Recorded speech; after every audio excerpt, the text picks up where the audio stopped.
قوله ولا شک انه مکرر، یہ اوپر متن کی وضاحت کر رہا ہے۔ اوپر متن میں کہا تھا کہ یہ جو علامہ ابن حاجب رحمۃ اللہ علیہ نے فقہ کی تعریف کے اندر آخر میں بالاستدلال کی قید کا اضافہ کیا ہے، اس میں تکرار ہے۔ صحیح، اوپر ہم نے پڑھی تھی یہ بات۔ تکرار اس طرح ہے کہ العلم بالاحکام الشرعیۃ العملیۃ من ادلتها التفصیلیہ بالاستدلال۔ اب ادلتها کے اندر تو دلیل کا ذکر آ چکا تھا، بالاستدلال کہنے کی کوئی ضرورت تو نہیں۔ اس پر علامہ تفتزانی رحمۃ اللہ علیہ اعتراض کر رہے ہیں کہ ماتن رحمۃ اللہ علیہ کا اس کو تکرار کہنا، مقرر کہنا، یہ صحیح نہیں ہے، یہ تکرار نہیں ہے، یہ تکرار سمجھے۔ بلکہ علامہ ابن حاجب کے سامنے دو چیزیں، ایک کو نکالا ہے اور دوسری قید سے دوسری کو نکالا ہے۔ من ادلتها سے علم مقلد کو ہی نکالا ہے، لیکن بالاستدلال کے ساتھ جو ہے وہ علم جبرائیل اور علم رسول کو نکالا ہے۔ فلا تکرار، فلا سمجھے نہیں سمجھے؟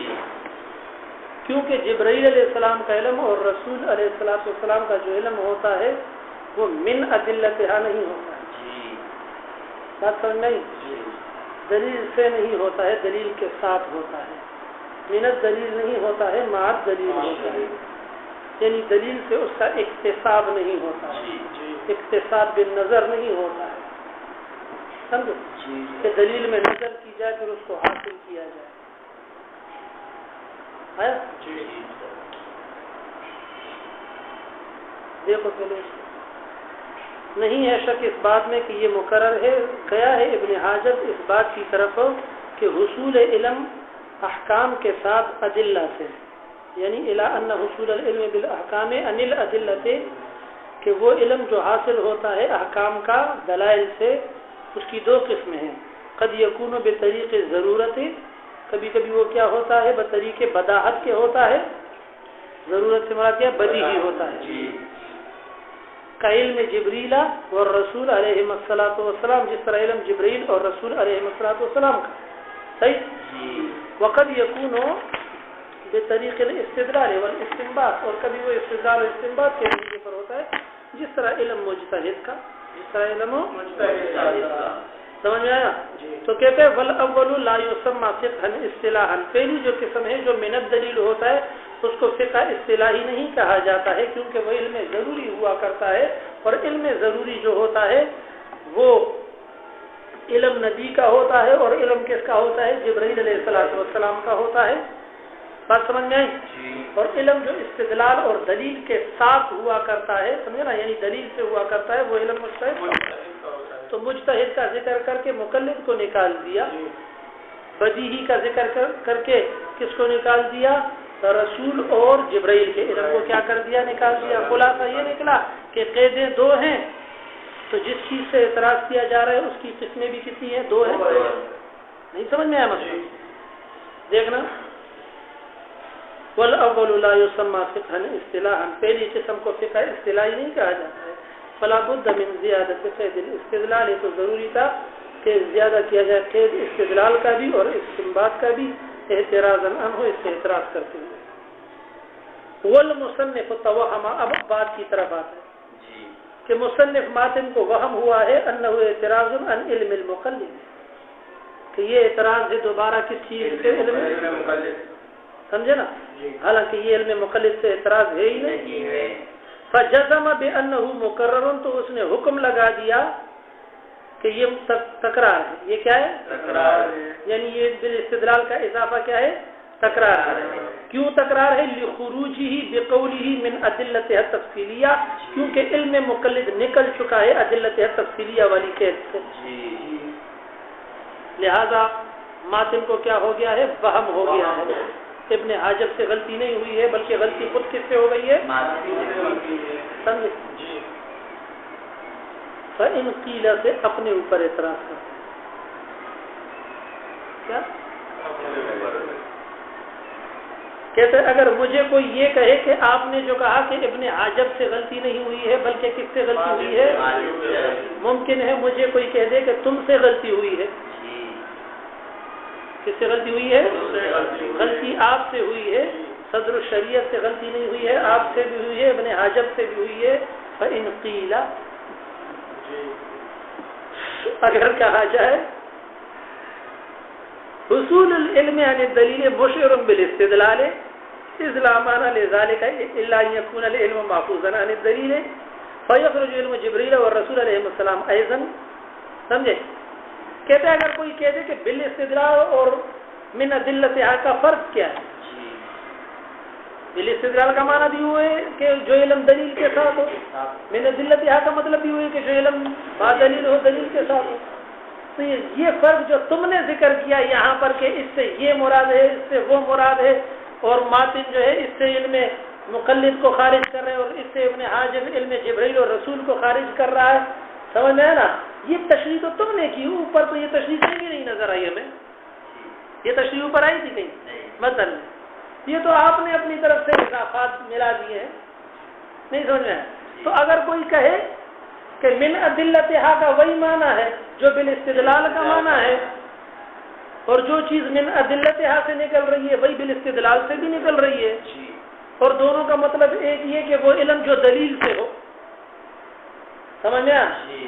جو علم کس چیز کے ساتھ ہو، دلیل کے ساتھ ہو، تو اس سے دونوں ہی نکل رہے. من ادلتها کے اندر یہی ہے کہ جو علم دلیل سے ہو تو علم مقلد خارج ہے، کیونکہ وہ دلیل سے نہیں ہے، وہ مجتہد کے علم سے ہے. نہیں سمجھ میں؟ خود دلیل سے اخذ نہیں کرتا ہے، جیسا کہ ماقبل میں گزرا. بات سمجھ میں آئی؟ باقی رہا علم جبریل اور رسول، وہ بھی اس من ادلتها کی قید سے خارج ہے. وہ بھی کیا ہے؟ کیونکہ ان کا علم من ادلتها نہیں ہوتا ہے کہ وہ اکتساب من الادلہ ہو، یعنی ادلہ میں غور فکر کیا جائے، صغرا کبرا کو دیکھا جائے، حد اوسط کو گرایا جائے، پھر نتیجے کو اخذ کیا جائے. اس طرح نہیں ہے، بلکہ ان کا علم بدیہی ہے، نظر و فکر کا محتاج میری اور آپ کی طرح نہیں ہے. تو جو کام من ادلتها میں ہو رہا ہے وہ یہ ہے کہ علم مقلد بھی خارج ہو رہا ہے اور علم جبریل اور رسول بھی خارج ہو رہا ہے. تو بالاستدلال کے اضافے کا معنی سوائے تکرار کے اور کیا ہے؟ وہی کام بالاستدلال دوبارہ کر رہے تو بالاستدلال کو لانے کی ضرورت کیا ہے؟ اور یہ جو تم نے تشریح کی اوپر کہ بالاستدلال سے اس کو نکالا، من ادلتها سے اس کو نکالا، یہ تشریح کدھر ہے؟ یہ تو ماتن نے نہیں کی. ماتن نے تو صرف اتنا کہہ دیا کہ جو مطلب من ادلتها میں ہے وہی بالاستدلال میں ہے، بس لہذا تکرار ہے کیونکہ علم من الدلیل کا ذکر ما قبل میں آ چکا ہے، بس ختم. نہیں سمجھ میں آیا مطلب؟ اس لیے اس کو بھی پتہ چل گیا کہ یہاں پر جو کوئی گرفت کر سکتا ہے میرے اوپر. سمجھ میں؟ تو کہتے ہیں فإن قیل، اگر کہا جائے ہاں، یعنی کوئی کہنے والا یہ کہے گا ضرور حصول العلم عن الدلیل، کہ علم عن الدلیل جو ہوتا ہے یعنی وہ علم جو حاصل ہوتا ہے دلیل سے، یعنی من ادلتها، سمجھے نا؟ مشعر بالاستدلال، وہی پتہ دے رہا ہے بالاستدلال کا. جو علم من ادلتها ہے وہ بالاستدلال بھی ہے، یعنی من ادلتها کی قید سے جو ہے وہ بالاستدلال لانے کی ضرورت نہیں رہتی ہے. فإن قیل، اگر کہا جائے حصول العلم عن الدلیل، وہ علم جو حاصل ہوتا ہے دلیل سے. حصول العلم عن الدلیل کے اندر اشارہ یہ بھی کر دیا کہ من ادلتها کا تعلق علم سے ہے، احکام سے نہیں ہے. مشعر، یہ پتہ دیتا ہے، خبر دیتا ہے بالاستدلال، استدلال کی. جب استدلال کی خبر دے رہا ہے تو پھر دوبارہ بالاستدلال کہنے کی کوئی ضرورت نہیں ہے. اذ لا معنى لذلك الا ان يكون العلم محفوظا عن الدلیل، کیونکہ نہیں ہے معنی لذلك من ادلتها التفصیلیہ کہنے کا الا ان يكون العلم محفوظا عن الدلیل، مگر یہی مطلب ہے کہ علم محفوظ عن الدلیل ہو. علم کیا ہو؟ محفوظ عن الدلیل ہو، لیا گیا ہو دلیل سے، یعنی دلیل میں غور و فکر کر کے. جب یہ مطلب ہے فیخرج علم جبریل والرسول علیہ السلام ایضا، تو علم جبریل اور علم رسول خود بخود نکل جائیں گے. کیوں نکل جائیں گے؟ اس لیے نکل جائیں گے کیونکہ وہ علم ماخوذ عن الدلیل نہیں ہے، مع الدلیل ہے. سمجھ میں آ رہا ہے؟ دلیل کے ساتھ تو ہے بلا دلیل تو نہیں ہے لیکن بدیہی ہے، نظری نہیں ہے. کیا بدیہی ہے، نظری نہیں ہے. بات سمجھ میں آئی؟ قلنا لو سلما، اب جواب دے رہے اپنی طرف سے. قلنا لو سلما، پھر اپنی صفائی بیان کر رہے ہیں. سمجھ میں آیا نا؟ جی. تو ایک شاعر نے اس کو لکھا یہ آزار باردہ ہیں. کیا ہے؟ ٹھنڈے ٹھنڈے عذر بیان کر رہے ہیں. کیا؟ لو سلما، یہ سینہ زوری ہے. کیا ہے؟ اگر مان لیا جائے. مان لیا جائے گا کیا مطلب ہے؟ حقیقت یہی ہے مانو، لیکن پھر بھی کیا کہتے ہیں وہ جو ایک عادت بنی ہوئی ہے شروع سے کہ اعتراض علی الماتن، تنقید علی الماتن، تنقید علی الماتن، جرا زیادہ شرع کم، تو پھر وہی اپنی روش اور اپنی عادت سے کیا ہے مجبور ہے علامہ تفصیل. پھر کہتے ہیں لو سلما، لو اگر یہ بات ہم مان بھی جائیں کہ چلو مثال کے طور پر یہ تکرار ہے. کیا ہے؟ تکرار ہے. اب مان تو لیا. کیا مان لیا لیکن کہتے ہیں مان لیا جائے. کیا مان لیا جائے یعنی دل نہ چاہتے ہوئے بھی، دل نہ چاہتے ہوئے. تو پھر کہتے ہیں ہم کہیں گے کہ یہ جو ہے یہ تصریح بما علما ضمنا و التزاما کے قبیل سے، یعنی جو چیز اوپر میں ما قبل میں بیان ہو گئی تھی التزامی طور پر یا ضمنی طور پر، اس کی دوبارہ تصریح تاکہ بتا. سمجھ میں آیا یا نہیں سمجھ میں آیا؟ کہتا ہے ایک بات ہوتی ہے نا، پہلے التزاماً معلوم ہو جاتی ہے، ضمناً معلوم ہو جاتی ہے، پھر اس کے بعد تصریح ہو جاتی ہے. سمجھ میں آیا نا؟ یہ موبائل چارج پہ رکھو، میرا موبائل چارج پہ رکھو، پھر آپ نے میں نے کہا ہوگا یہ جاتے ہوئے یہ میرا ہے خیال کرنا. اب پہلے بھی میں نے کہہ دیا تھا نا، اور میں نے جب دیا اس میں بھی اشارہ ہو گیا تھا کہ میرا اپنا، پھر دوبارہ تصریح کر دی. خیال کر رہے ہیں میرا موبائل ہے، کوئی چوری نہیں کر جائے. ایسے نہیں کہ بولو کہ آپس میں ایک دوسرے کا. یہ تصریح بما علما ضمنا و التزاما کے قبیل. نہیں سمجھ میں؟ لو سلما، کیا یعنی ماننا تو پڑے گا لیکن لو سلما اگر مان بھی لیا جائے. یا لدفع وہم، کیا ہو سکتا ہے کسی کو وہم آ جاتا تھا یہ ایک قسم ہے یہ دوسری قسم ہے، کا دونوں قسمیں تھا. اول البیان ہے. کیا بس فقط وضاحت ہے. کیا ہے؟ یعنی کمزور سے کمزور تر کی طرف آتا ہے، کمزور سے کل نہ لو سلما. بہرحال یہ بھی بات کرنے کا ایک انداز ہے، سمجھ میں ہے نا، کہ کچھ نہ کچھ کہتے چلے جاؤ، خاموش نہیں ہوا کرو. کیا کچھ نہ کچھ خاموش نہیں ہوا کرو کبھی بھی. قلنا لو سلم، ہم کہتے ہیں اگر یہ بات تسلیم بھی کر لی جائے کہ بالاستدلال کا اضافہ علامہ ابن حاجب والا یہ تکرار ہے. اب یہ لو سلما کہتے ہیں، سمجھے نا؟ لو سلما کے اندر یہ سینہ زوری ہے، بے ادبی ما بدماشی ہے. کیا ہے؟ لو سلما فذکر الاستدلال، تو پھر ذکر الاستدلال کے اضافے کا للتصریح ہے، یہ تصریح ہے بما اس چیز کی علما التزاماً جس کو پہلے سے معلوم کیا جا چکا تھا التزامی طور پر. من ادلت یہاں سے التزاماً معلوم ہو گیا، یہاں سے صراحتاً معلوم ہو گیا، مطابقتاً معلوم. اول دفع الوہم، یا دفع وہم کے لیے ہے.